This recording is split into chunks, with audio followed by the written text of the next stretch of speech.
I keep coming on earlier trying to beat everybody, but old Stump's here. Okay, Trikes. Pat in the bunker. What's up, Pat? How are you, sir? I've got to make sure I see the live chat. All right. So I did a test with John earlier, and we're good to go. He's going to be joining us from his garage. He doesn't have Wi-Fi out there, but cell service seemed to be. Shit, he's here early. John barely got done talking. All right, we're going to make him wait just a second. We did a test. He's going to be on cell service, so hopefully we're going to be all set. But here we go. McWorth Vintage ATVs wants to join. And here he is.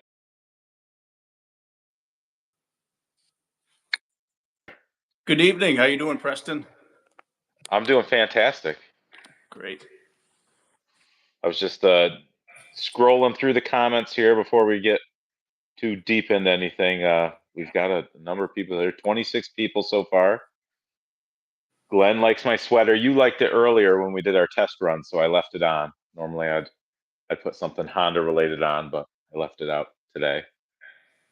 I opted to put some of the artwork that you gave me from the event. I've got it framed and relocated to be my backdrop today. Oh, that's cool. So I'm going to try the Wi-Fi. It says it's connected to my home Wi-Fi. If that starts to glitch out, maybe I'll switch over to just plain old AT&T. We'll try that. But okay, you seem fine. Good. I asked my daughter to please not be on Wi-Fi for a little while. Yeah, that was a pretty decent bribe. Yep, we ran into that one other time. PJ Hart, you know PJ? He had. Yes. I think I met him. Was he at your place last year? Not at my event, but okay. he's on social media, so yeah, that's where I've seen him. He had about three other people in the house scrolling the internet. So yeah. Mike Pongren's here. Is that also Peter Jan? Yes. Okay. Yes, I do know who he is. Sends in some cool photos. Yep. He got off Facebook and then he got back on under his secret identity. So yeah, cat's out of the bag though. Sure. Tricycle guy likes your sweatshirt. It's a good one. This is a gift from Marty, really, with the two of them when they went into it. Marty got me one before I bought one, so I appreciate that. It's I got pretty limited clothing with three-wheelers on them, so I found one. Awesome. Magnus is here, Andy Collins, Jeff Mahar. I'm down at the bottom of the list, and Curdy Eldridge is here, so. And Mike is wearing his Marty shirt. No, he wears it all the time, though. I've got new questions. I've got old questions. I don't know if you've seen any of these so far. Well, I watched Mike's video, and if it's some of those that I've heard those, yes. Okay, I'm getting feedback that my signal is not good. Oh, I know why. I wasn't on Wi-Fi. Yeah, you were just a bit fuzzy, but I didn't know if that was just me. Yeah, you look better now. All right. Okay, I'm connected now. Okay, good. Hopefully that's better. Well, let's start out with our general housekeeping and explain to everyone that might not know why you're here. We'll explain why you're here. Okay, I'm getting positive feedback now from the comment section. So you have been elected Hoarder of the Week from the Facebook group Honda Hoarders. Nice. And you are so humble, you didn't even know. I had to break the news to you that. Yeah, I'm glad you told me yesterday, last night. And yeah, I've had my nose to the grindstone with some projects around the house and some other things too. So I missed it, but thank you. Yep, absolutely. Wasn't me. I don't vote for anybody. I like to keep this clean. So Corey Baker has been nominating you religiously. So Oh, thank you, Corey. He's probably celebrating more than you are. So. But Honda Hoarders is a group on Facebook that was started by my friend Vinny back in 2017, and I've been involved in, and we do giveaways and we sell merch and things like that. We haven't in some time now. Kim Dwyer handles all that, but there's Corey right now. So we did a stint of this in 2019, and I got burned out. So I'm seeing if I can go longer now before I get burned out. But Yeah, this allows us to, it allows us to just put the spotlight on different people in the group. And today the spotlight falls on you, sir. Oh, that's nice. Thank you. Now, have you seen any of these interviews so far? I did see Mike, and I think I know I saw Joe Whalen, and I think I tried since last night. I went and reviewed some, so I kind of get the gist of it. So I'm not completely unaware of what's going on. So I had a few questions like what my favorite ice cream might be and things like that. So I've gotten 3 or 4 sheets, and I've got notes here. I've got new, old, and it's just what jumps out at me. I ask. So anything you don't want to answer, you don't have to answer. I know what you used to do for work. You might not want to answer some questions or whatever, but up to you. No, I'm all good with that. We'll get into that stuff too, I'm sure. But no, I know what I can answer and what I can't. Okay. Can you share your name with us, sir? I can do that for sure. It's John MacDonald. MacDonald. Yes. Yes, the Scottish version. So I was watching a Dennis Collins YouTube video where he went out to visit the guy with the big collection out west. Yep. What's his name? Wayne Schmeckley. Schmeckley. And Wayne Schmeckley says to Dennis Collins, "Oh yeah, I've gotten a lot of these 3-wheelers from my good friend John MacDonald out in Maine." And I slapped my knee and I said, "He doesn't even know his name's McWorth. It's John McWorth." And I didn't know your name at that point. So I think that's when I learned that. Yeah. So what's the origin of McWorth Vintage Cycles? Why McWorth? Well, the short story is it's the combination between my last name and my wife's maiden name. Okay. She's a Wentworth. I'm a MacDonald, so Macworth. That's the short answer. Yeah. Well, that makes perfect sense. Yeah. I like it. Do you want to share your age with us? 52. 52. It's a good age. That's not as old as it used to be. The best one so far. Yeah. Awesome. Yeah. And you're located in a small town called Pownell. Nobody knows where that is except for probably Corey because he's been here a few times. But it's if anybody knows Freeport, Maine, that's where LL Bean, the flagship store, is, and all that. I'm about 10. So I'm about 10 minutes from the coast of the Atlantic coast here in southern Maine. Yeah. Do you buy a lot of LL Bean products? I really don't. No, I don't.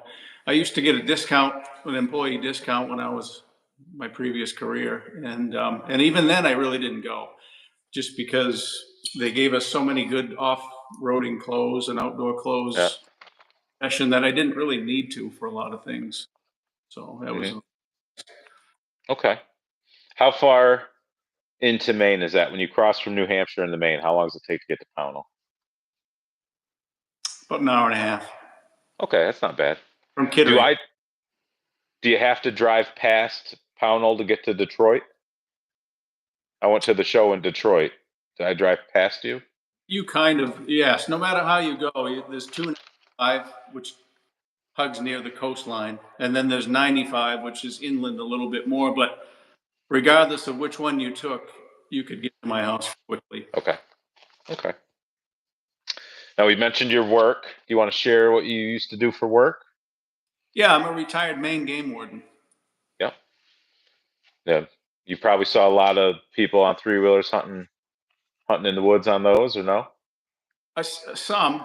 Um, I was in the field for about 10 years, and I was in the administration for the last 15 of that as a project manager, and I was a spokesperson for the agency, media spokesperson. But when I was in the field, and even when I wasn't, I'd run across a machine or two. And one of the last winters that I worked, riding along this lake in my truck, and I saw a big red out on the lake, wide open on the ice. It was winter.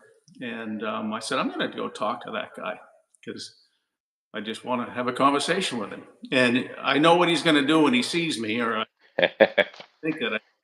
So anyway, I time it right. So I intersect him when he's coming off the lake and onto the bridge. And immediately I get the deer in the headlights, the oh shit look.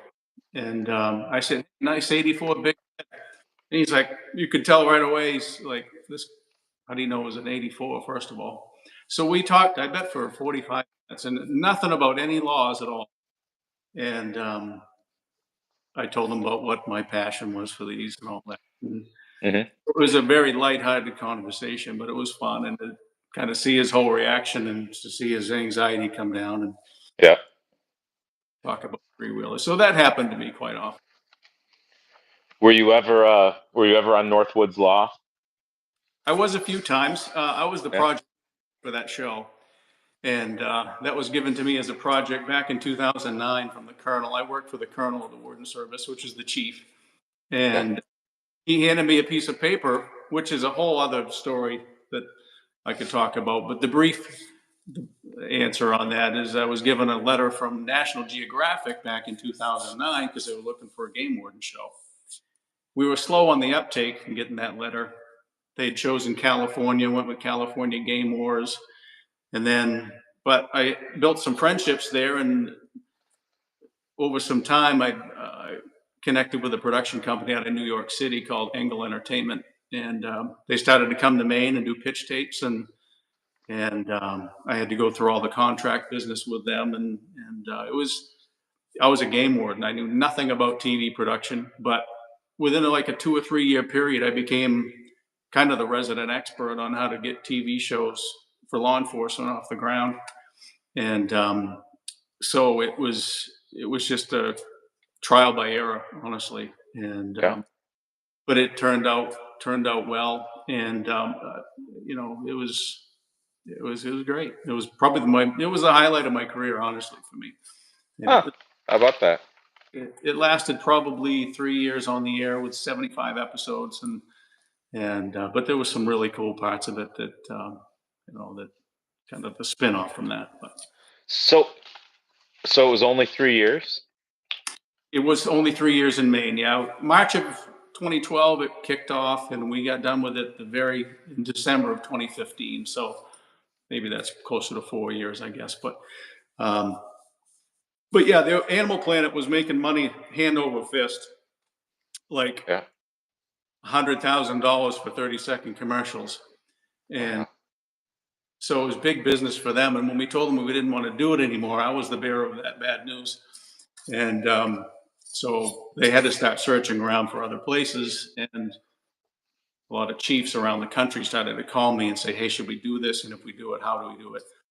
So they'd fly me around. I went to Seattle and talked to, chiefs. It was crazy. It really was. Huh.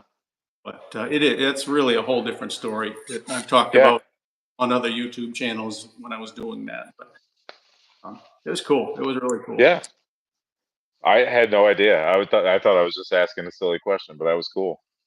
Yeah. Is it still on, but in other areas now? Because I Oh, feel like I see it time to time. they went to New Hampshire immediately after us. Yep. It turned out okay. Um, it lasted for quite a while there too, but now it's done. Yeah. Mhm. Interesting. Do you have any kids? I have a daughter, Eleanor. She's 13. She'll be 14 in a week. So, Wow. Well, happy early birthday to Eleanor. Is she into Hondas or three wheelers or vintage stuff? well, I had a pickup truck, Jenny, a Dodge Power Wagon for many years, and she was really into that. I Yeah. recently And she doesn't have little Suzuki. My next door neighbor owns a Suzuki dealership. He has since the 70s. So I bought a couple machines from him, and one machine actually. And long story. But anyway, yeah, she was into riding for a while. She had snowmobiles, and she still likes it. Hunts and fishes, and yeah, she loves the outdoors. That's cool. So, where did your passion for vintage machines start? I know it's not just Hondas. You've had a lot of different makes and models and everything, but what's the backstory? In the best of my knowledge, I think it was 1983. Because I didn't know as much about three wheelers then as I did now. Obviously, even in like '85 and '86. But thinking back about the tire treads on the first ride, I'm pretty sure it was an '83 110. Hmm. And I'd always been into things with motors and wheels, from Hot Wheels to toy trains, cars, BM, everything. So when these three wheelers came along, my friend had one, my neighbor, and it was just like, you know, crazy. Like, this Hmm. is the ever happened in my life to that point. And I just became absolutely freakishly obsessed, and just loved them ever since, really. I mean, there was a period we'll probably get into where I kind of got away from this because of life Hmm. a little bit, but more fiercely, than, honestly. Another So, life. But so I had that three wheeler experience, and um, begged and pleaded with my dad. And I was a lucky kid. I got a brand new Yamaha 200 in 1984, blue one. And I don't know why I chose Yamaha. Again, I didn't know then what I know now, but I think it might have been based on I think it was the March issue of Three Wheeling Magazine. They had a blue Yamaha 200 and a 200S as a shootout. And I think the Yamaha won. And I don't know if I'd have to look again. But so I don't know if that was it or if it was the blue. I don't know. But I quickly learned that, Yamaha was nice, but I started a race even that Yamaha as a 13, 12-year-old here on the ice racing circuit in Maine. I wasn't very good because I was a kid and I didn't have much money, but I guess, I could keep talking here about that stuff, but eventually got a brand new 350X in '86 off the showroom floor that I also raced. wow. So that's where my Honda kick came Yeah. from. So, correct my math. You got a brand new 350X in 1986 at 14. Yep. Wow, that's nice. My dad had a real good job. He was kind of into motors and wheels too, thank God. Yeah. He bought a brand new Trans Am that year, which he still has. So I was just a lucky kid. And I was grateful, and I didn't beat things. I always cleaned them. I've always been an absolute freak with clean. My mother's got a picture of me. I think I got it somewhere in the shop here of me cleaning my bike at 5 years old. Fantastic.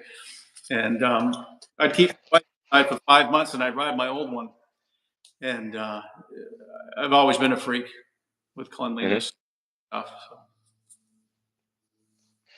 That's one of my questions I'm going to get to, but right now we're still setting the foundation, so we'll get to cleaning later. But so, Yeah. can you walk us through some of the machines you had when you were young and up till that point where life got in the way of things? I really only had the Yamaha and that 350X. I remember I got a couple other Yamahas when my blue 200s started to, fail on me. I'd rob parts from them, but really that was it. And that 350X, I don't ever remember changing the oil in the thing. I don't, and I'm sure I did, but the thing just kept running. I put a RCM exhaust on it. Uh-huh. Had probably some carb stuff and tires, race tires, but that's really all I had. And in '89, I got introduced to snowmobiling, and um, got a brand new Indy 500 that year. That I was older and I was working by that time, And I kind of just, because we have a family camp in Greenville, Maine, which is kind of a snowbelt area, and trails galore. And I just became absolutely hooked on snowmobiling every weekend. So I kind of put the three wheelers aside for quite a few years, probably 10 years. Well, no, probably 7. Got hired as a game warden in 97. So, yeah. Hmm. So they're both gone. You didn't hang on to those. I hung on to my Indy 500 until like 2012, and it looked, the cowling didn't scratch. I was the guy that would drive down the trail and I'd snap twigs out of the way when I came to trails. And which wasn't very often because the trails are up there as wide as highways. But Yeah. trails, I was the twig snapper. The 50X, I think, probably sold in 91. Yeah. Long you haven't tried to find it, or the trail went cold. No, no, I haven't. I'm sure it's probably in the ground. I rode Yeah. off that thing. Yeah. Yeah. Well, that's awesome. So you're I don't know, honestly. So I'm gonna say something. You can correct me, but you're not necessarily a hoarder. You have a collection, but it rotates. Is that right? It's a good way to put it. Yeah. I used to have a bigger collection, which, in terms of how people collect and what they collect and how many, it really was never that big. But I probably had 12, 15 at Hmm. once. But that wasn't just Hondas, it was Trizes and Ducatis and different things. And I think collecting evolves for everybody differently. Hmm. Um, and I think at first, when I got back into it, like around 2011, I wanted them all, and it was, that passion came back like in '84 about tenfold, and it was nights and weekends, and it was like part of my health because I haven't been diagnosed, but I'm sure I got some issues with like OCD and collecting and stuff. So I had to temper that a little bit. This building that I'm in, the garage shop, was half full at least, I guess, of machines, and it gave me a lot of anxiety, and I kind of leveraged myself to a point where it was a little uncomfortable. In fact, it was very uncomfortable at times. So for me, I had to go through a process of what's most important, and so I started to slim the things down a little bit, and I've really evolved to just one machine in my collection that I really call my own. I have, well, as of this weekend, I bought 2 new ones for myself, which I don't buy very many, but I've had my eye on these for a while, and they checked off all the boxes, and so anyway, I got one machine that I keep hidden. I've never shown it on social media, taking pictures or anything, and I don't even show. If somebody comes here and wants to see it, I guess, with everything on the internet that's like instant gratification, you can vacation virtually and everything. It's nice to have something secret. Hmm. And somebody shows up and they're like, "Wow, I didn't know you had that." It's kind Hmm. of fun.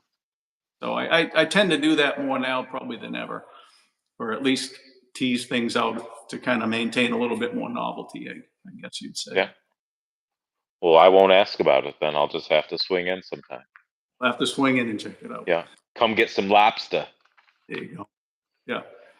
Okay. So 2011 is when you kind of woke back up and Yep. started collecting again. Now, when I was up in Detroit at the show, that was 2 weeks after mine, mid-August. Uh, I started talking to some of the guys about how it started, and at one point it was at your place. Did it start at your place? Did that your show evolved into the one I went to?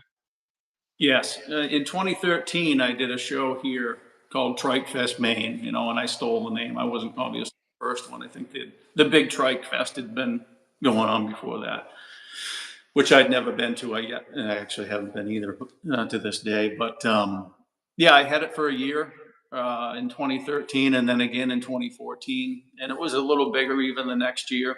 it wasn't as big as what I saw at your place last year. It was probably maybe half that big at Hmm. the and but me in my position, being a game warden and having a bunch of people here, I didn't know it wasn't really uncomfortable, but it it just became a little bit too much.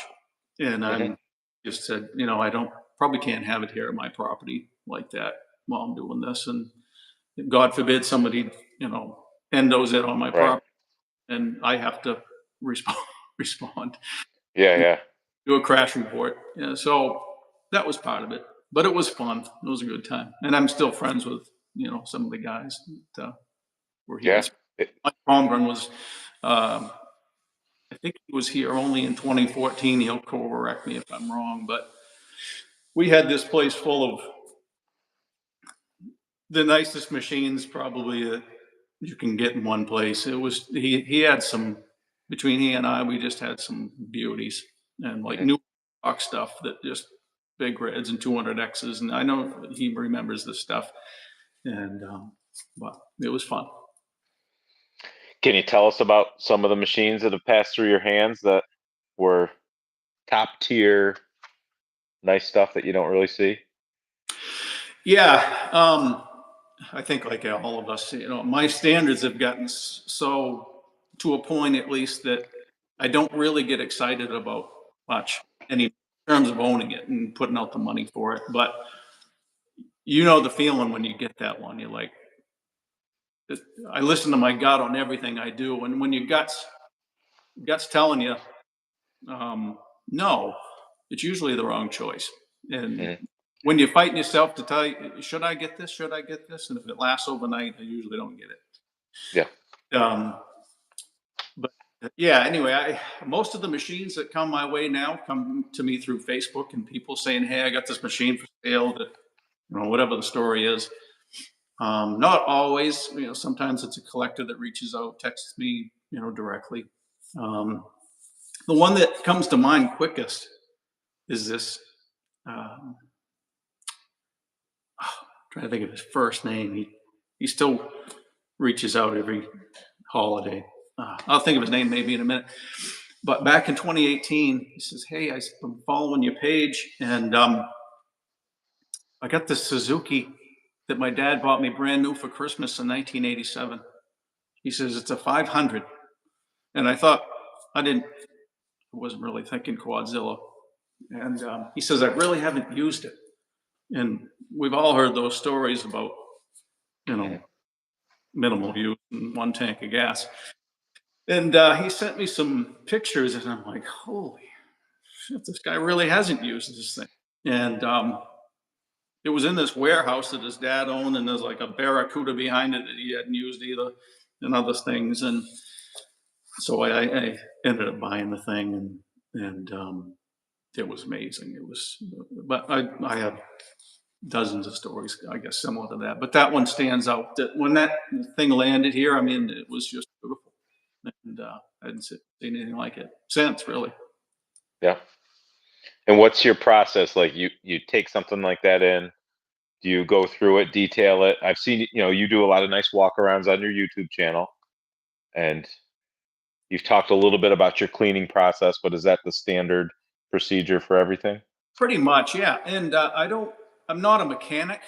I'm mechanical, and I don't call myself a restorer. I don't want to be really at this stage. Hmm. So I'm more of a preserver, I guess. So if anything needs anything big, like if you need to get into the engine or if you need to do anything, it's generally not a machine I want. I want something that's like not been running 30 years or those machines you're talking about that just have the hairs on the tires. The guy bought it new. He's got the paperwork. And so we all go through this evaluation of a machine. And I guess when it checks off all those boxes, I, I get it. And I'm paying them all the money for them nowadays. The days of buying the 250R for 2,500 and selling it for 13,000 are over. Hmm. But a few times back in 2011 and 12. And it, How many would you say you've bought and sold over the years, or that have passed through your hands? I first did this, just kind of back up a little bit. Mackworth Vintage, the first year I did it was late model side by sides and ATVs. And I did it as a secondary income when I was actually at home with my daughter on paternity leave. My wife had gone back to work. And I said, when she was sleeping, I was getting bored and saying, I want to do a job. I need another job. So I'm like, I've always been good at buying and selling things. So I'm going to do four wheelers because I always seem to make out okay. So I did that, kind of mixing with the three wheelers for the first 3 or 4 years. In the first year, I sold 50, and Wow. side by side ATVs. I was selling more than my neighbor was with his dealership, like by a lot, which is easy to do with a new machine. But so it was busy, and then I finally fine tuned my business, and I had much more of a passion for the old three wheelers. That quality over quantity was the thing that I was after, and like maybe a little bit more value in something that's try to do less and maybe more, Hmm. and higher and higher standards, and tried was meeting newer and newer collectors around the country, and things that were really seeking those machines. So that's kind of how that developed for me. Hmm. So, are most of the machines, or most of the machines that you've picked up, were they somewhat local to you in in the radius of your house? Beginning, yes, the late model stuff was all that, and I was the only one really doing it at that point. And then there was people that were catching on, and that slowly faded away because I became one of many doing that late model thing. But the three wheelers that was really a niche, and Hmm. but no, none. I can count on one hand how many I've got from Maine. Oh, It's wow. all out, you know, usually not a reasonable driving distance. I get them shipped. Yeah. Interesting. Have you ever sold one that you wish you hadn't in hindsight, and you've never seen one like that since? Or Um, It seems like everything has been part of a process.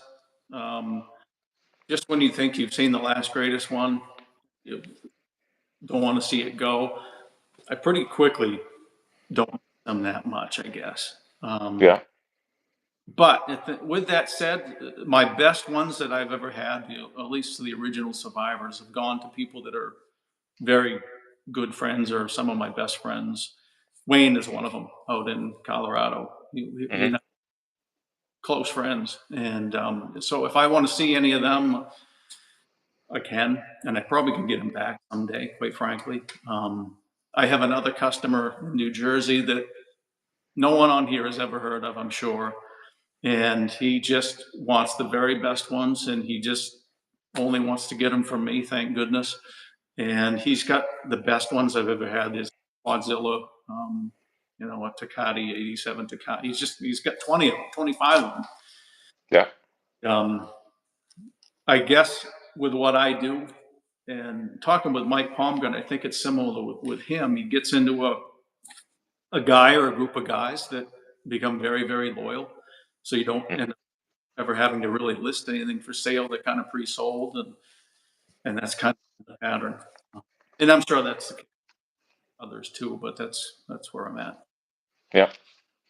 I I bump into people, or friends of mine from, that I've known my whole life. They'll say, "Man, you must have the biggest collection." And I tell them, "No, there's a lot of sleepers out there, people that don't Oh yeah, aren't.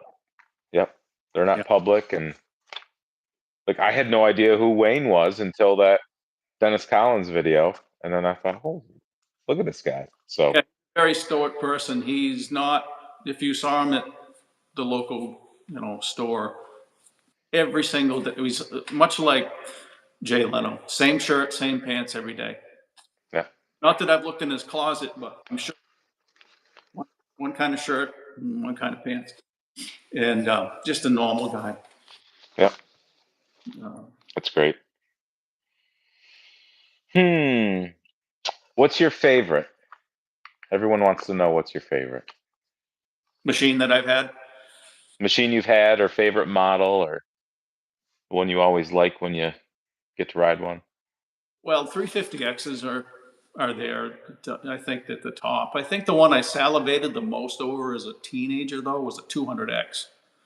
Hmm. 'Cause I think when I had my Yamaha 200, that the 200X was like that was the sexy machine with the full suspension, Yeah.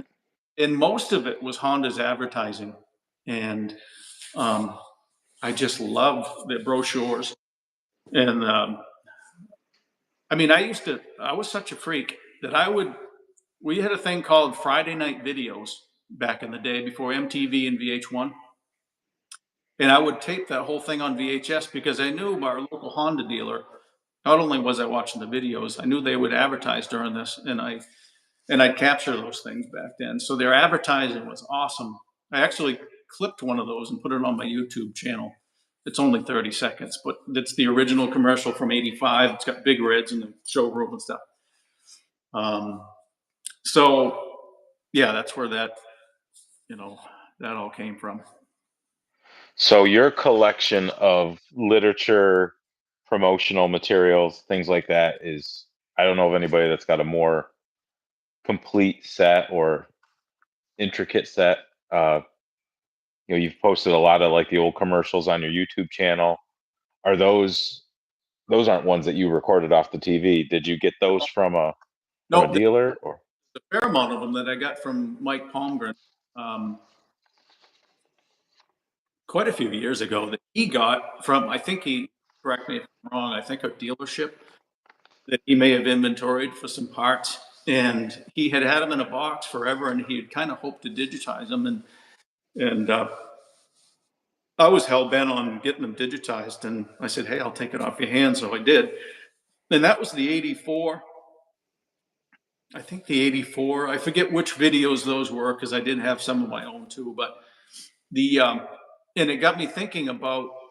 I went to my dealership in Buxton, Maine, called Reynolds Motorsports, and anybody from Maine can probably know them. They're still in business, and it looks almost the same. But I went in there and begged and pleaded with them to take that video home when I was 13 or 14, and I videotaped it and I brought it back to them. And I bet I watched that thing 100 times, maybe more. I can't believe it. They didn't wear it out. And I've always wanted that video. Um, since then, I dream about the 200X going through the dunes, and it was awesome. So I've been looking in my parents' attic. My dad collects everything like I do, kind of. And he had these bins and bins and bins of VHS tapes. And I'm like, I'm going to find that tape today if it's here. This was 2 years ago, probably. And I'm going through and looking at them. And I couldn't remember if I took the original tape or if it was a handwritten thing on the VHS tape. So I had the, you know, epiphany moment there or whatever. And I'm like, oh, this is 1986 Honda ATV lineup. And it was on VHS. So I'm like just pumped because I'm like, I'm going to digitize this thing. So I took that tape and some of the ones Mike had, and I brought them to this place that had them digitized and whatever. And I'm like, oh, this is going to be mint. And the place calls me 2 days into it, and they go, oh, the tapes went really, really well, except for one broke. And I'm thinking, don't say, don't say what it was. And it was the 1986 ATV tape. And my world collapsed. And she said, but don't, my other, my other specialty is fixing these things. She says, I fixed it, I copied it, it's perfect. So I said, that's nice. And I eventually digitized that thing. And it's the only one I've been looking for years on YouTube for it, and it doesn't exist. That was the first Huh. time, and which surprised me because it was such a well done promo tape. Yeah, Honda did it best. And that's on your channel now? Have you put it up on? Well, it's not every '86, but it's the entire tape that they put out that year. It's missing Okay. models. It's got the '86 350X, the '86 200X, 125M, 4X70, the four-wheel drive, 200SX. I think that might be it. Yeah. That's great. Love it. Wow. Let's take a second to mention all the scanning and the work that you and Marty have done to on your website, and let's brag on that for a minute. Yeah, good. No, that's something I've wanted to do for about 10 years. I had a complete collection of three-wheeling magazines about 10 years ago. I sold them to Wayne Schmeckley, and he has them posted on that shop that Dennis Collins was at. And I kicked myself because, partly because I wanted to do it back then, but another part was it's going to be tough for me, all the other public, a complete set. But I tried. I started again several years intensively about a year ago, and I've got to the point where I'm about 6 away from having. I got all the three-wheel and all the 3 and 4-wheel action, all the ATV sports, and I missed just a few dirt wheels, which I'm getting and I'm scanning, and hopefully will be on there next month. I'm working with Marty again. So I had this bright idea that I wanted to do it, but I wasn't really a website guy. And I do have one of my best friends here in Maine owns a media production company and does a lot of work for Factory Connection and the Honda dealership. So he was kind of my guy, but it was so busy with his staff that they couldn't devote it. So I talked to Marty, and he was, Marty, he was just as excited about it as me. Mm-hmm. And I said, I want to do this, but I want to own it all. I'll buy all the magazines, I'll do all the scanning. And we figured out a pay rate for Marty to get paid to do it. And so I kind of put him on the roll, so to speak. And I scan them, which sounds fancy, but I don't do it the new way. I actually take photographs with my iPhone of all these Yeah. pictures. I lay them out. The light's got to be right. But I did a lot of research with scanners, and I went right back to my iPhone, and because the scanners aren't necessarily the best way to do it either, because they don't find the edges well, and there's some issues with them, and they're not quite as speedy. Long story short, um, he was excited to do it, and I basically send him some finished photos that he has to manipulate a little bit to put on a website. And the website, I asked him, I said, can you find a website that will host this well? It's going to be just basically images and cat magazines. So we did, and found a great one, and I went back and forth on a look for a few months, and it worked out great. We have a really good Mm-hmm. product doing it. Other manufacturers or other publications have expressed a little like, why the hell haven't we done this? But it's a ton of work that they're not really willing to devote to it, including Dirt Wheels magazine themselves. Mm-hmm. And that's been actually a very good positive relationship that I built with Jeff Henson at Dirt Wheels through Kane Smead, and they're totally on board with it now, thankfully, because it's all copyrighted material, same publisher. And Mm-hmm. I kind of had to beg for forgiveness, quite frankly, but I knew I was going to have to. But if I didn't have a finished product to put in front of anybody, then I wouldn't have been given permission to do it, I don't believe. Right. So I'm more of a fan of beg for forgiveness than ask permission. And worked with me in my law enforcement career pretty well with projects too. But so that's how that happened. And but anyway, yeah, we're back in that process, Marty and I now. And next month you'll see some new stuff. Awesome. And the website. Tell us the website.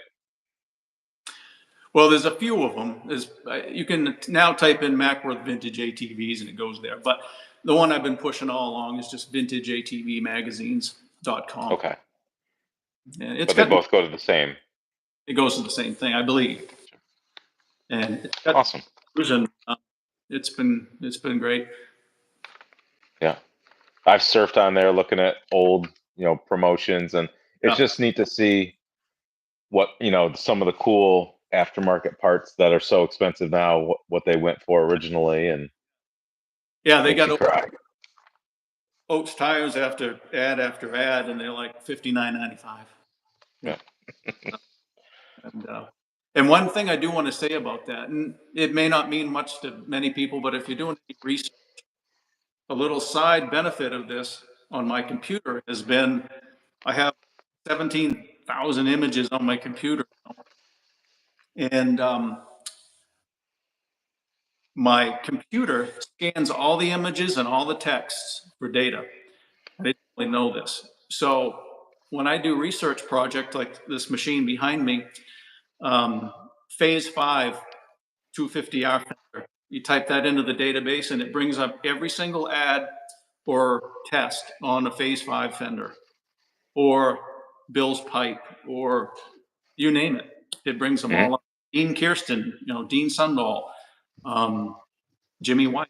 It brings up every article and every picture of those guys. So if anybody's in a spot where they're doing a type of a project with their three-wheeler and they might need information somehow, it's been a super useful tool and one that I hope maybe someday we can implement to the website so you have your own search bar so you can look for stuff. But we're not. But I'm sure the technology's out there. If anybody can make it work, probably be Marty. Yeah, that's so cool. That's awesome. Yeah. Wow. We've been going quite long with the serious questions, but it's been fascinating. Uh, what's your best Honda score or best score in general, or is there one that stands out to you? If there's not, then I had a 84 Big Red and an 84 200X they weren't out of the crate, but they looked like it. They came from the same family through a collector friend yeah. of mine. Yep, and I got a 350X at that point too. I don't know. It wasn't really like going into you know, a major score, but those machines were to see them in person. They're like brand new, Yeah. and I don't know. I only get the ones that I love now. I don't go after anything that I'm getting only to think that it'll bring a lot of attention, like tigers or whatever. I'm not into those. I have no personal connection to tigers or any of the um, those type of bikes, that used to race back in the day. Um, the Sajivas or Kajivas, whatever they call them. I'm just not into it. I don't have Mhm. any. And my span of interest in years is kind of limited too. I don't really have any interest in the 70s. Um, not the ATC 70s, but the 1970s. And Mhm. sharply after 87, I lose interest. So it's that really my sweet spot is 84 to 86. And Mhm. what I like the most. I don't know if that answers or not, but No, that's great. That is. I mean, the '70s there wasn't a lot going on besides '90s and yeah. the introduction of the 110 and some '70s there right at the end. But I mean, I like them all. Don't get me wrong. But as far as me and my experiences and what I remember and what I was passionate about, really came to a head in '84, which to me it was probably the pinnacle for Honda in terms of their advertising and really before they started to get their ass chewed with lost and different things. Uh, yeah, it was a good year, good time. mhm. So, what can you tell us about detailing a machine? Do you have any secrets that you use when you get in there? And Not really. It's just taking the time. I think I've learned over the years that if I bowl through something with a power washer, I'm like, why don't I just use a scrub brush? I blow off some decal, like those decals on a 250R swing arm. Those are the most miserable things to fully take off. So I try real hard to just preserve all those mhm. kind of steam clean. So with a washer, the tires and things like that, but try to take them off so they're not on the axles and things for um, the intensity of the soap to eat away at things. But there's some really good Griot products that are non-acid um, Mhm. that don't etch like the bolts and different things. That's kind of a phase I've gone through where I like put something on a machine to clean it, and it would kind of etch some the rim sometimes a little bit. So I use light cleaners, but a lot of WD-40, honestly, to get some grease and grime off, and scrub brushes. But that's there's no magic; it's all labor. Mm-hmm. The only really restoration that I do myself is plastic. All the powder coating, zinc, local zinc guy, local powder coater. So, again, I'm a mechanical person. I'm not a mechanic. I don't want to be. And I don't want to dig too deep into things. I don't want to paint my frames. I don't want to paint the engines. I don't want to pull them apart. I just want them like they came from the dealer. Mm-hmm. That's super. And I want to give Pat Hirsch a shout out. Pat in the bunker. He I think it's the last 4 live videos we did. He has gifted people memberships to my YouTube channel because I do Cool. insider videos, which is mainly just behind the scenes and all the Yeah. projects I'm not finishing. Nice. So he's done it again. So thank you, Pat, for doing that. That's very generous of you, sir. That's cool. Yeah. All right. I'm transitioning into the less Honda related questions. So this is the tricky stuff, though. This Yeah. is what everyone wants to hear. Now, my question is, was it your dad or your grandpa that was old MacDonald? And how big was the farm? That was a different branch of the family. Oh, okay. All right. That makes sense. Was it a different one that started all those restaurants? That's us. That's okay. Makes sense. No, that's the Irish version. That's right. Sometimes I offer to take my wife out to a nice Irish restaurant, but she knows the joke now, so she doesn't usually take me So, up on it. yeah. Uh, a lot of people are into the spirit animal question. If you had a spirit animal, what would your spirit animal be? I didn't As prepare. a former, yeah, your former game warden, so I'm surprised. I like eagles. When I Yep, see it, I'm pretty attached to eagles. Yeah. yeah, very majestic, mysterious. I'll go with eagle. I can see that. Hmm.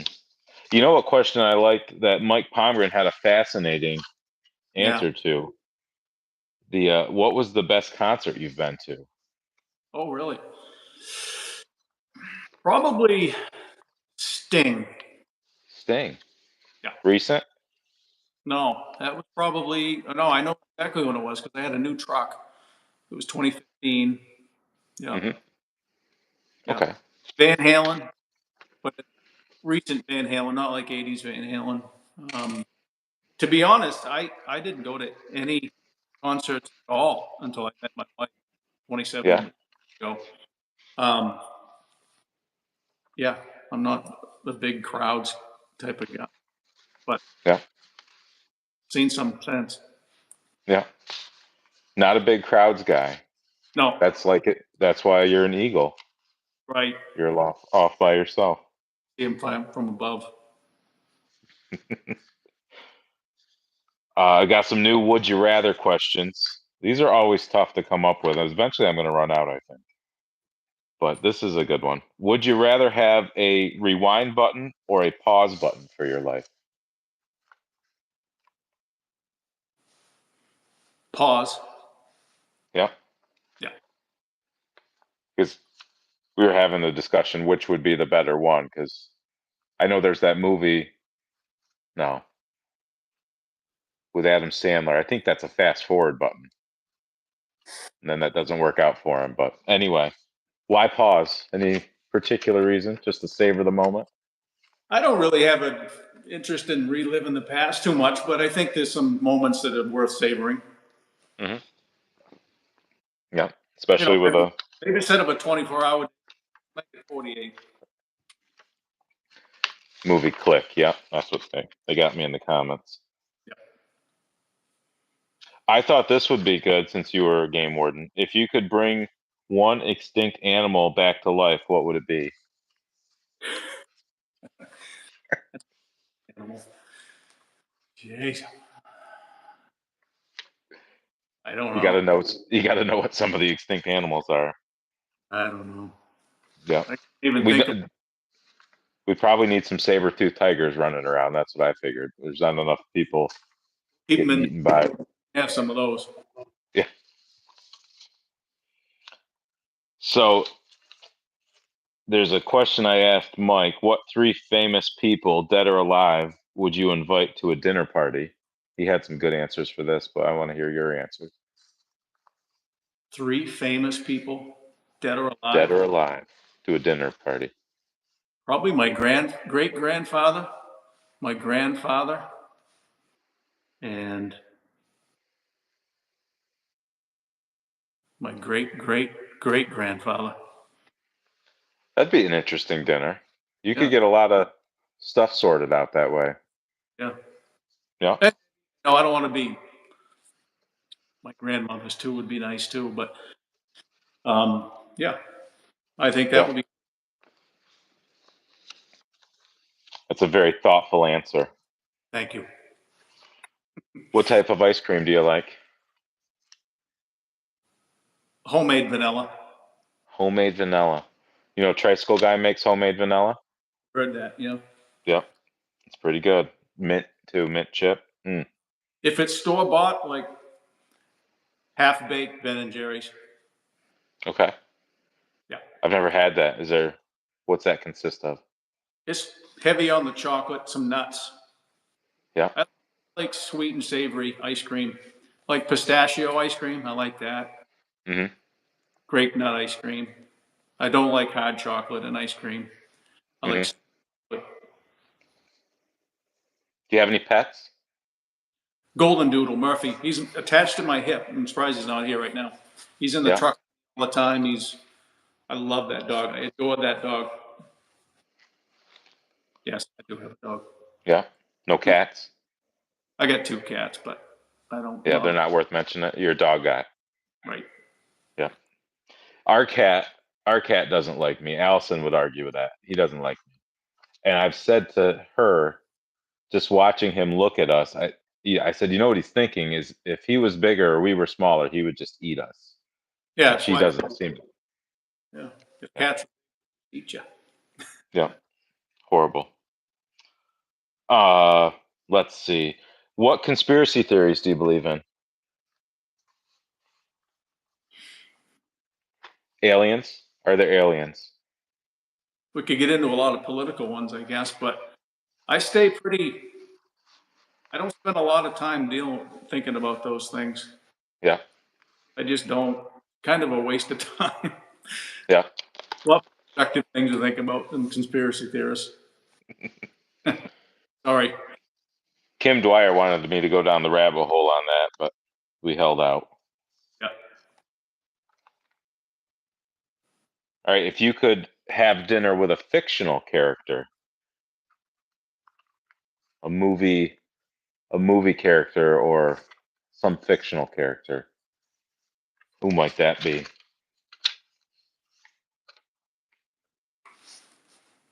Don't know. I should have sent you the questions in advance. No, I don't like that. I don't like that. But don't know. I don't. I'm kind of a nonfiction. Yeah. Yeah. What Book. shows do you like to watch? What's Do you watch a what? lot of doc? Do you watch a lot of documentaries? No. No, I would say Netflix is really about the only thing I watch for Yeah. television. We don't. We don't even have cable TV. We have rabbit ears to get some local channels, but we don't watch them. Yeah. You know, we're on this kick with my wife likes it. It's Outlander. Uh huh. You know, one I like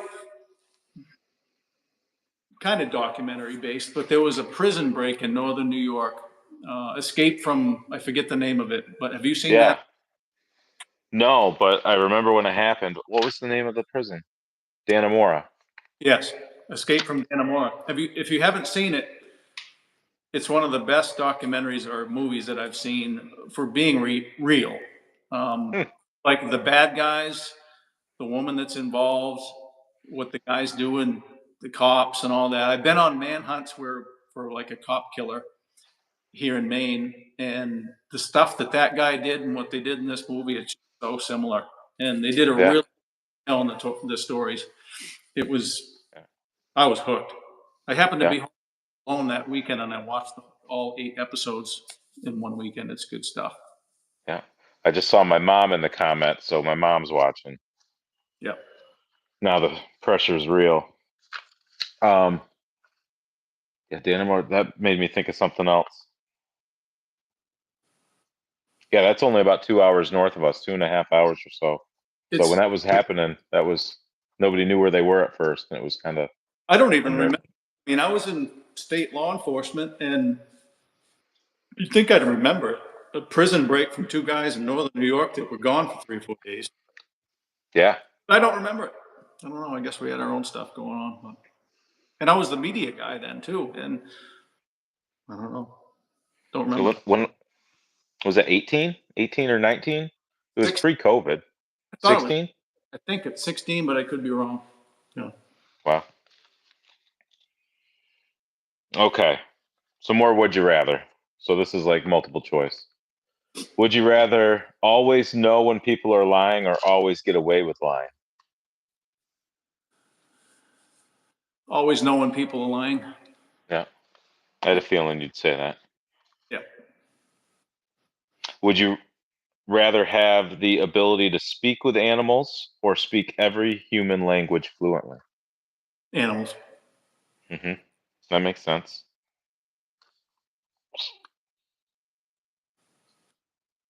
So this is a long one. Would you rather have a magic van, which is probably cool to have anyway, a magic van that could transport you to any place or time, or a magic ring that you could touch to any book and absorb all the information within? The van. Yeah, vans are cooler than rings. Yeah. That'd be fun though. Probably my wife, if she was here, she's like, choose the book, honey. But Yeah. Pipe down. All right. You ever think about going to Trike Fest? no, No? Too far? it's a poke for me. Yeah. Yeah. Yeah. How long did it take you to get here? 6 hours. Yeah. And it's another 12 to get out there, so that's a long haul. You're retired now, so you might be able to convince your wife to take a vacation to Indiana. Or no, maybe not. Vinny flew the one year, so that's always an option. You can rent a car, fly to Indianapolis. He did that. He bought 2 350Xs while he was there, rode one, then sold them both for a profit, and then he flew home. Huh. But that was the last time he went, so he doesn't go anymore. He's a cat guy now. Would you rather give the best gifts or give the best advice? Did you say gifts? Gifts, yes. Presents, Advice. advice. I had a sense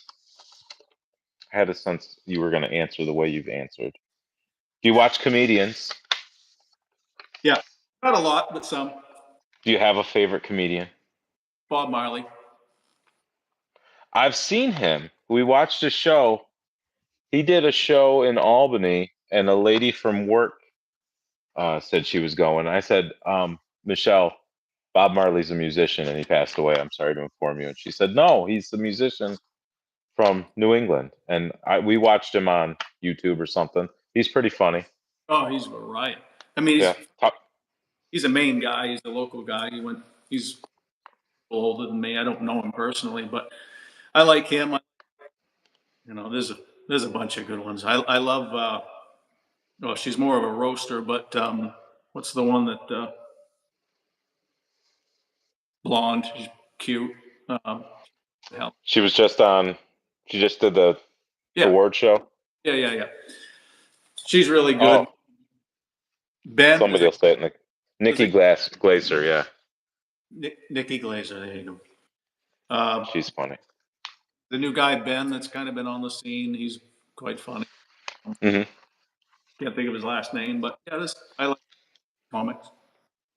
I think Ben is the guy from near where Tricycle Guy lives. Could be. I'm waiting to see if he pops in the comments. Maybe not.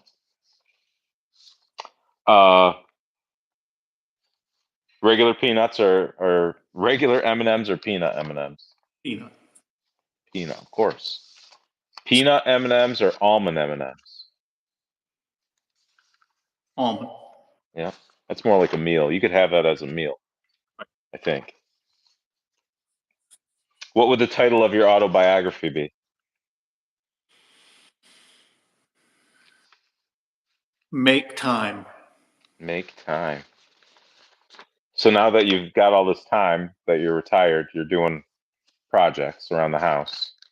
Are they going to end at some point? Is there something No, you're just enjoying it? I love it. Yeah. There's nothing not to like. I try to downplay it sometimes, but I just love it. I started this idea 20 something years ago that I want to be able to retire when I'm 50, and to put the steps in place, and it worked out. Yeah. Thank You did you it. know, I had my health, and if you got your health, you really get everything. But yeah, it worked out good. It really, really Hmm. did. Yeah, so it's nice. I'm reading some of the comments. I'm lost a little bit. I look up and they've caught me laughing at the comments. But cats or dogs, we've already talked about that. You said iPhone, so you're an iPhone person. Okay. Yeah, I'm an Android person, and now my wife has we've chosen sides, so now I have to stay an Android person just because. I don't know. I think the reason I'm an iPhone guy is that that's what the state of Maine gave us, and Yeah. I actually kind of. Hmm. What's your secret to keeping a tidy shop? I don't really get it that dirty. I mean, my shop is not like devoted to this, so we park our vehicles in here. So I got Yeah. this 14-foot door that opens a couple times a day. So I'm sweeping the crap out of it, and I can get heat in here and whatever I need to. It's fully insulated, finished off and stuff. But I'm not elbow deep in things time of year really. This is my time, I would say, Yeah. and I'll spend the summers and the warmer months tinkering. Yeah, Yeah. So to keep a tidy shop, you don't get it dirty. yeah. I don't really get it that dirty. I don't have Do 80? Yeah. Sorry, go ahead. No, I have a problem, and I'm glad you're here when you were here because I'm not going to pan around my shop right now. But I have a problem keeping it clean, and I'm trying to figure it out. But I have not successfully figured that out yet. Yeah, I mean it takes all kinds really. I mean, just I'd prefer to have, yes, but yeah, I don't know. My father-in-law is the complete opposite, but if you have a need, nobody knows where it is, but him. Uh, but I'm polar opposite as far as that's concerned. But it works out good because he's usually got the tool I need. Yeah. Rex Slaughter just said I have a lot of problems, and he's right. Uh, what's your stance on the '87 ATC 250R? Did they exist? Yeah, I think they did. I mean, they had to have. They didn't have the computer generation back then to make a 250R for a brochure, so they obviously assembled some. And it's anybody's guess how many they did and where they went and how much time occurred between them saying, "Yeah, let's build some," and "No, let's Yeah. crush some." But I think there was, in my opinion, I think there was some sitting on all three wheels and that just Yeah. disappeared. Yeah. And Hondas, I don't know. I don't have a connection to the story. They're very, very probably as particular as any company there is about Yeah. things. And if they want to make something disappear, they probably can. So They did have the ability to do some editing because in the brochure for the 200E and 200ES Big Red, the picture of the guy with the generator on the back and he's drilling something near a fence. Yeah. There's multiple iterations of that picture, one with 84 decals, I think 83 and possibly 82. Good, huh? So they did some Japanese arts and crafts over there to. Yeah. Well, I think they were cutting edge, so it's possible. Yeah. Yep. It's possible. All these questions seem so old now. Do you like to cook? Do you cook? Yeah. What's your favorite thing to cook? I'm probably the prime. Yeah. I'm not like I don't get really complicated, but would you say my favorite thing? Yeah. You have a specialty? We have a lot of seafood here, so probably something seafood related. But we had ribeyes tonight, and I like ribeyes. I'm kind of a carnivore, Yeah. but Is there any food you don't like? no, not really. Eat it all. I don't like licorice. Uh-huh. About the only Like thing. black licorice? Yeah. Yeah. My dad liked black licorice. I didn't get that. What else is tuna fish? You like tuna fish? Yeah. Yep. Anchovies? Yep. Put anchovies on your pizza? Caesar salad, I do. Okay. Yep. You Hmm. like Do I like what? capers? Uh, they're all right. I've had those. What are they normally in? They're like on like some pasta dishes. Yeah. Yeah. Yeah. Usually, um, you know, haddock with lemon, butter, Yeah. caper, sauce, Yeah. Yeah. breadcrumb. There's not much I don't like, but yeah, I'm not a big licorice fan or Yeah. uh anyway. What else do we got here? A lot of food questions. Pancakes or waffles? I always like to ask this one. I like They're them the both. same, but they're different. Yeah, I like them both. I probably would choose a waffle. Yep. Yeah. Good answer. Thanks. Have you ever worn Crocs? Yeah, I had a black pair of Crocs we used to bring camping all the time. I'd wear those in the public showers. Yeah. Have you ever bought a pair of Hey Dudes? Nope. So that was a topic of conversation over at the Palmgren camp. You know, Mike is a big advocate for Hey Dudes. Rex Slaughter is a big advocate, and so Rex sent me a pair, and I do enjoy those. I recommend them. Yeah. But then I found out they're owned by Crocs, so Oh, yeah. in a way, it's like wearing Crocs. Huh. So what else haven't we promoted? We promoted your YouTube, so a lot of cool videos there. A lot of the promotional commercials. Yeah. Uh, I've shared those in some of my videos when I was doing the different model lineups.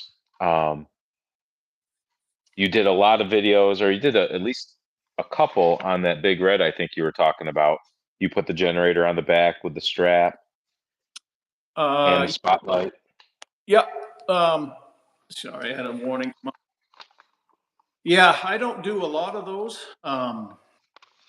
But I think of it sometimes it's different or unique enough or whatever, and it's the document a little bit Hmm. beyond photographs. It's kind of fun.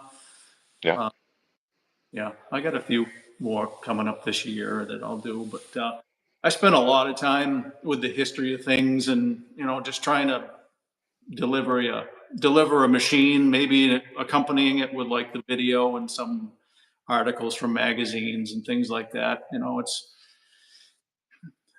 don't know. It's just the machines itself is they're pretty cool, but I like to be able to surround each project with some history.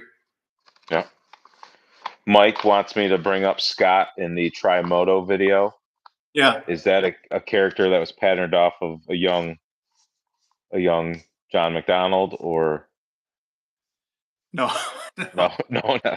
He no. shared that video with me, and that I didn't make it very far into it. I saw all I needed to see, but Yeah, that's hilarious. I mean, that was right at the height of the ride safe, and if you look at an 83 tri-motive video versus an 85, that whole culture shift is shocking. I mean, it's huh, wheelie for a half a mile in 83, and you're gonna, go through a safety course for an hour before you go 10 feet in yeah, 85. So that progression happens so fast, and you know, if you don't capture some of those videos, they're not going to be digitizing them in 100 years. yeah. I don't know if they'll So care. I think we'll open it up if there are any questions that the viewers want to ask. Feel free to ask those. We'll keep an eye. Um, I've seen us. We had up over 100 at one point, just for a minute. Now we're sitting at 94 viewers. Nice. Uh, I will mention your shirts. So Martin Kovics and Tricycle Guy came out with those shirts. So if you like the shirt he's wearing, then there's another TRX 250R design that they've got. They've got t-shirts and hoodies. So if Yep. you're interested, reach out to the Vintage ATV Society. That's Marty's group. Legendary. Legendary ATV Society. Yeah. Yeah, they're nice shirts too. I mean, yeah, they're great. I think I want to mention a few of I have sponsors for my website. Yes, Um, please. and they've been very, very good. Mike Pomgren's one of them, Serwa Tires, even Binky's Museum. Who else is on there? Dirt Wheel Support has been great. I know I'm forgetting somebody. I hate being in that position where I'm forgetting some names, but yeah, they've been very, very supportive.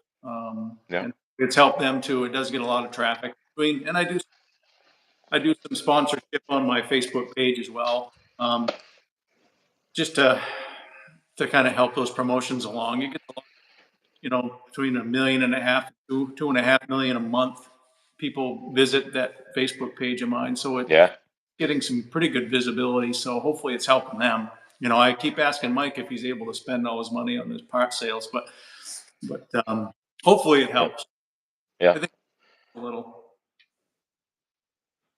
Jeff Mahar wants to know if the machine you've got that you won't tell anybody about is that an 87 350X? Cat out of the Got bag. it. Man, No, one swift question. no, it's close. Maybe you can't share this, but Tom Reed wants to know your best arrest as a game warden. Might Best. not be able to. The best arrest. I got some funny ones. It would be a totally different episode of this, but probably smelt fishermen. Do you know what? Do you have a smelt runs They're in your? small, right? Yeah. But Yeah. in Maine, they're very coveted because they're basically the food source for a lot of our trout, salmon, and Yeah. so we protect those reservoir or those streams and tributaries very, very highly. The ones that are closed, and it's a lot of night surveillance, hide in the bushes, night vision goggles type of thing, and Hmm. and I'll tell one really quickly because the one I always used to tell at like PR events. And I was working by myself, and this guy that was in town was a big dealer, and they were very, very valuable, especially back then. They come in with their lights off. They're looking through all the ice shacks. It's always in April here in southern Maine, and they're looking through all the ice shacks for the game warden. They're looking in the trees for the game warden. Of course, I wasn't where they planned me to be. I was across the road with my binoculars. They leave. It was kind of a test run for them. They came back 20 minutes later with their lights off. They had a camper in the back of their truck, a slide-in camper. And there was one dimly lit street light that I could kind of see everything they were doing. And they pulled this big cooler out of the back of their truck with water in it. And I'm like, here we go. So I'm making my way down across the road. It's like midnight, freezing. And I get closer and closer to the truck, and I can hear him huffing and puffing in the darkness coming towards me, water splashing. And I'm like, freeze, game warden. And they drop the thing and they start running. And I said, I hollered at the top of my lungs, don't you bother running because you're surrounded. They're like, and they come back to me. And I even talked on my radio once, like, hey guys, I'm all set. And I was alone. Wasn't anybody for miles. And, but it was the guy that we were after. And the previous game warden had been trying to catch him for years. And I was brand new. So I was a hero for like an hour. So it was fun. But I got a That's great. Like that. Night hunters, convicted felons. In Maine, game wardens they have the same authorities and powers as state troopers, but we do all the Yeah. stuff too. So we get involved in a bunch of stuff. And yeah, we pretty much organize all the off-road stuff that happens from you name it. But it was fun. It was good. I don't regret it a bit. Yeah. That's a great story. Paul Kaufman wants to know how many trikes currently in your collection and what models are they? We can't talk about the one. I have two coming. I'm going to keep those private too because I want to teach a little bit as they come.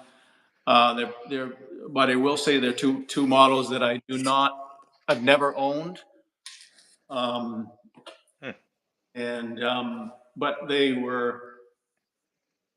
I just couldn't help myself. One of them especially is like out of the crate. You remember seeing that 250 SX I got rid of last year? It was that clean. It's probably that clean or cleaner.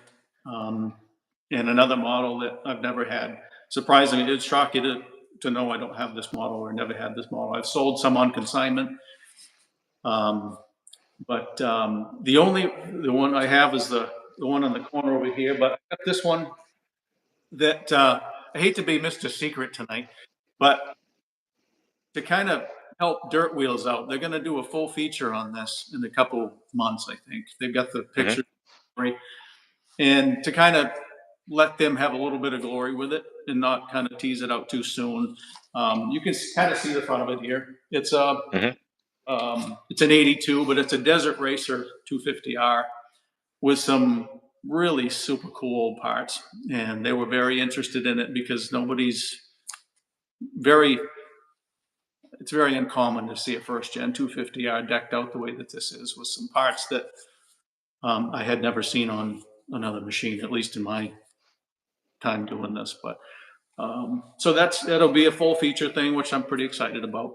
And they are too. And I kind of want them to do their thing with it. But so I hate to be Mr. Secret, but part of it for me now, like I told you, is the novelty of this and teasing it out in a way that you can kind of do a slow release. And I think people kind of like that, and especially that, like I said, everything is instant gratification. So but I appreciate that question, but you will definitely see those things this year. Okay. We'll be patient.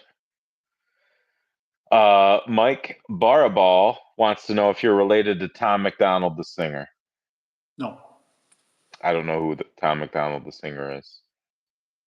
I thought he was going to say Michael McDonald, the singer, but with the Dewey Brothers. Are you related? Yeah. Are you related to Michael McDonald? No. No. Shoot.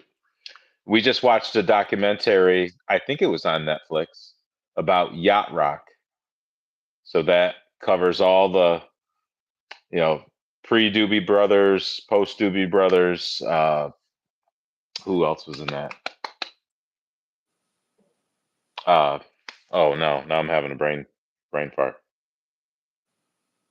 Well, Toto, the guys from Toto, they were, session musicians.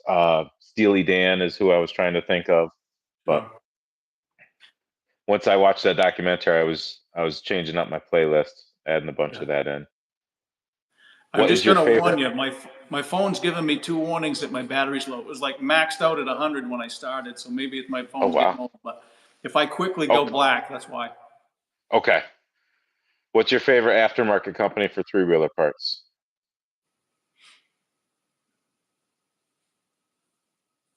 I've never bought an aftermarket part. But I will say, with that said, I don't think I've ever bought an aftermarket part. I probably have. The Serwa tires are amazing. Serwa tires. Good answer.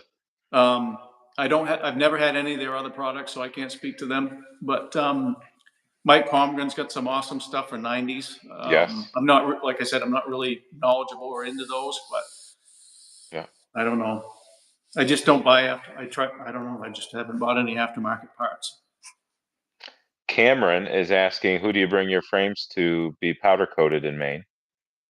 I don't powder coat frames. Okay. No. Who do you use for powder coating? Mainly metal. Maine metal coatings in Auburn, Maine. Yeah. Yeah. I've been using them for years.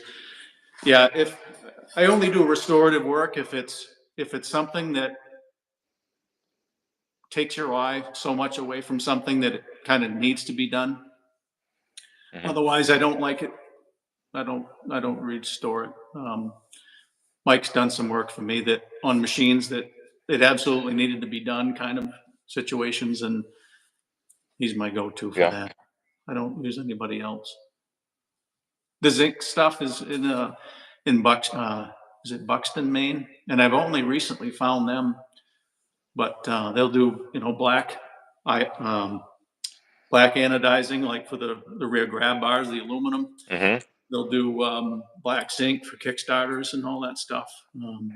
So it's been a big help. Well, that's interesting. Dennis Brooks is asking, why can police do something that we can't do? I'm not going to ask that question. You got to be able to break the law in order to enforce it. It'd be pretty useless for a state trooper not to be able to speed to catch a speeder. I'm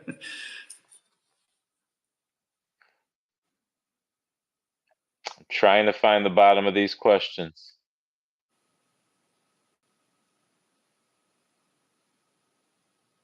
Pat Wells has now gifted 5 memberships to my channel. Thank you, Pat, for that. These guys are very generous. I don't know. So the memberships are like $5 a month, and it gives you access to those videos. You can kind of, instead of unlisted or private, there's a membership level. Okay. So I don't know how they get in here and do that, but they click it and they accept it, and it looks like they're all spoken for. Thank you so much, Pat. Ronald McDonald, no, that's the other. No, you said that's not a MacDonald, that's a McDonald.